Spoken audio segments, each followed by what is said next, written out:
যুক্তরাষ্ট্রের operation freedom উদ্যোগ ঘিরে নতুন অগ্রগতির দাবি উঠেছে।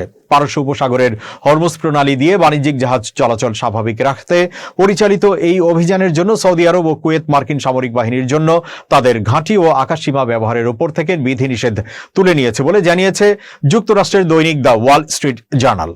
মার্কিন ও সৌদি কর্মকর্তাদের উদ্ধৃতি দিয়ে সংবাদ মাধ্যমটি জানায়, এই সিদ্ধান্তের ফলে হরমুজ প্রণালীতে পুনরায় অভিযান চালানোর পথ খুলে গেছে। এর আগে মাত্র 36 ঘন্টা চলার পর এই অভিযান স্থগিত করেছিল যুক্তরাষ্ট্র।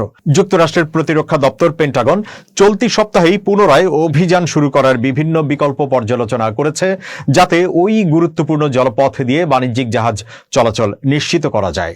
এর আগে 4 মে মার্কিন প্রেসিডেন্ট ডোনাল্ড ট্রাম্প ঘোষণা দেন, নিরপেক্ষ দেশের আটকে পড়া জাহাজগুলোকে হরমুজ প্রণালী পার হতে সহায়তা করতে প্রজেক্ট ফ্রিডম হাতে নেওয়া হয়।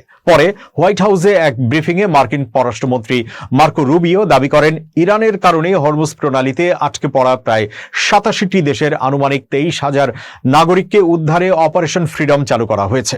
তবে 6 মে ট্রাম্প প্রশাসন হঠাৎ করেই এই প্রকল্প সাময়িকভাবে স্থগিতের ঘোষণা দেয়। মার্কিন সংবাদ মাধ্যম এনবিসি নিউজের বরাতে জানা যায়, ট্রাম্পের এই উদ্যোগ উপসাগরীয় দেশগুলোকে বিস্মিত করেছে। সৌদি আরবের পক্ষ থেকে নাকি জানানো হয়েছিল, তারা যুক্তরাষ্ট্রকে প্রিন্স সুলতান বিমান ঘাঁটি বা দেশের আকাশসীমা ব্যবহার করতে দেবে না।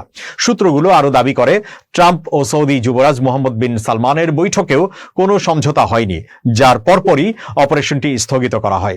অন্যদিকে হোয়াইট হাউসের এক কর্মকর্তা দাবি করেছেন, আঞ্চলিক মিত্রদের আগে থেকেই বিষয়টি জানানো হয়েছিল।